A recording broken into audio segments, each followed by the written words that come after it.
Clients want SUVs and automotive companies know better than to ask questions. They deliver what people want. This is Peugeot 5008, another minivan from France which pretends to be an off-roader.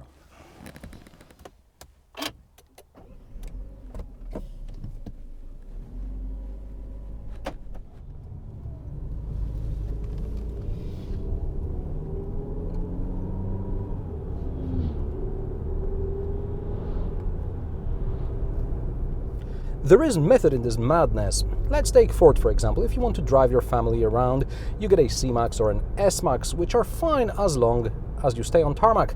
Not a problem if your family moves only around town, but I don't know a nation which would not complain about the state of its roads, inside the town and outside of town. Roads are just bad everywhere, apparently.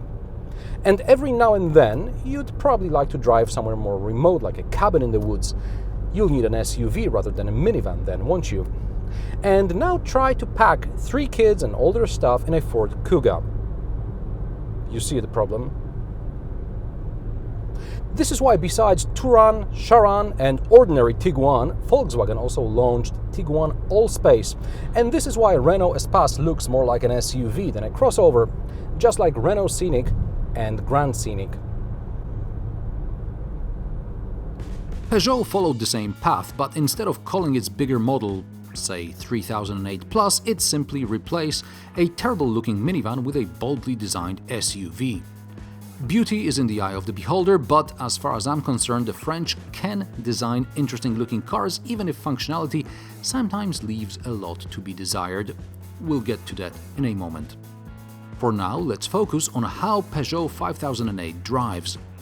There is a choice of 2 diesel engines, 1.6 120 horsepower and 2.0 150 or 180 horsepower, which can be had with a 6-speed manual or a 6-speed automatic transmission.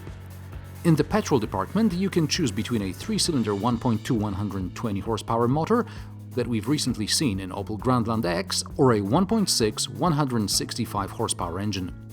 The former is available with a manual or automatic transmission, the latter comes only with an automatic. Under the bonnet of this test car is a 1.6 165 horsepower turbocharged petrol engine. For city and motorway driving, you'd be fine with a 1.2, but if you drive a lot on B roads and you need to overtake, you'd be better off with a diesel. 1.6 is just too small of a displacement for this big a car. It may use around 7.5 liters per 100 kilometers combined, but when you drive it gently, not with 7 people on board, perhaps also with a roof box and bikes on the optional towing hitch. Peugeot may call the 5008 an SUV, but there is no all-wheel drive option. Instead, you can order optional grip control, which modifies ESP settings depending on the surface or weather conditions. However, the car has over 23 centimeters ground clearance, so you should be able to drive over a rock or a tree branch, as long as you don't get stuck before you get this far. This is a car for small people. The center console is so wide, my right foot is bent all the time to the left. It feels like I have a sprained knee or something. On longer journeys, it's very uncomfortable, so whenever possible, I use cruise control. This particular test car does not have adaptive cruise control, but it is an option worth choosing. You do get lane assist though. You can turn it on from a menu on the infotainment screen, but most of the time you don't know if the system is active or not. A little light on the dashboard comes on only when the system actually corrects you. Strange, because the blind spot monitoring light is always on to let you know the system is active. Suspension is comfortable, visibility is good. It's not too loud. If it weren't for the wide center console, I'd really like this car, just like I adore Peugeot 3008. Cockpit is also very much like in Peugeot 3008. Switching between different instrument cluster modes is just one press of a button away. I love the fact Peugeot used fabric to surround the cockpit, and then there are leather seats with massage function for the driver and the passenger. At first glance, everything looks great. One may complain about the infotainment UX and that to change the climate control settings you need to press an extra button.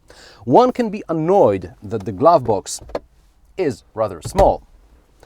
However, my biggest problem with this car is the infotainment system and its unreliability. During my week with Peugeot 5008, the system crashed several times. A couple of times during parking, so you lose reversing camera and parking sensors, and a couple of times while navigating. After the system reboots, I guess, you lose your destination. It's not in your last destinations. You have to input it again from memory or from a piece of paper that you've got it written down on, because if you're like me, you don't remember the addresses. That's why you use SatNav, right?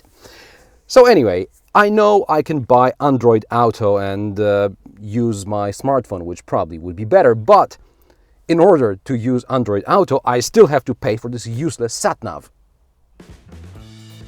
On the plus side, door bins are big and doors cover the sills. On the minus side, at 175 centimeters, I keep hitting my head when climbing inside.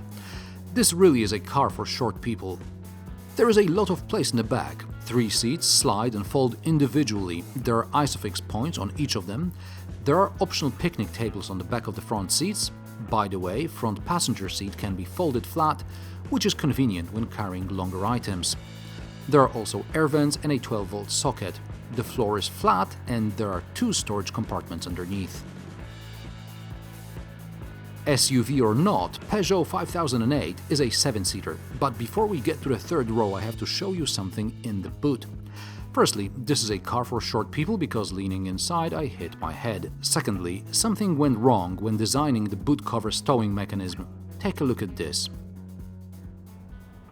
Unfolding seats in the third row is very easy. All you have to do is pull a couple of straps, and here we are. Easy peasy, lemon squeezy. And now we have to do something with the boot cover.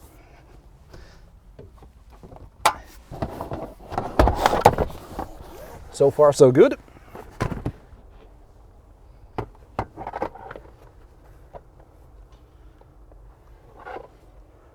Right, so now we have to fold the third row back in.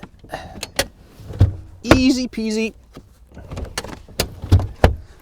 and lemon stuff. And yeah, now let's go here like so, like so. Oui, monsieur, it works perfectly, huh?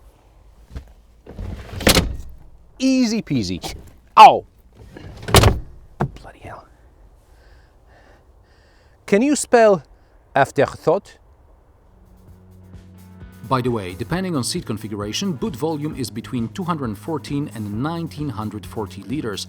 Peugeot claims with seat up in the second row the boot has 780 liters, but I suspect this is with the seats slid forward in the second row or with the third row seats removed completely. And only one handle to close the boot lid, on the left side. I guess this is supposed to convince me to get power tailgate. Access to the third row is relatively easy. All you have to do is slide the seat. 2 adults should fit in the back. They get to share 1 cup holder and 1 12-volt socket, and 2 cubbies. What peeves me greatly is uneven floor, which will make vacuuming this place a nightmare. That said, I can't recall many cars with well-executed optional third row. Peugeot 5008 prices start at €25,000. At this price point, Renault Grand Scenic is the closest competitor. Slightly larger but costing more or less the same are also Mitsubishi Outlander, Nissan X-Trail or Skoda Kodiaq. They may be more off-road than family-oriented, but they also get a 7-seat option. This test car in Allure spec with 1.6-liter petrol engine costs 34 grand, with another 4 grand or so in options. I really loved Peugeot 3008, but its larger sibling doesn't impress me as much. Yes, it ticks all the SUV boxes, but just like in Renault Espace, also here I feel the designers were ordered to add some elements which they didn't really understand why they should be added. On the other hand, this is a really, really good looking car. And what are you looking for in a family car? Should it be a minivan or a crossover or an SUV? Let me know in the comment section below. If you like this video, give it a thumbs up and share it with your friends. Also press the bell icon to get notifications about all my new reviews. New episodes every Friday, but sometimes I post additional stuff. So thanks for watching, and I'll see you in the next one.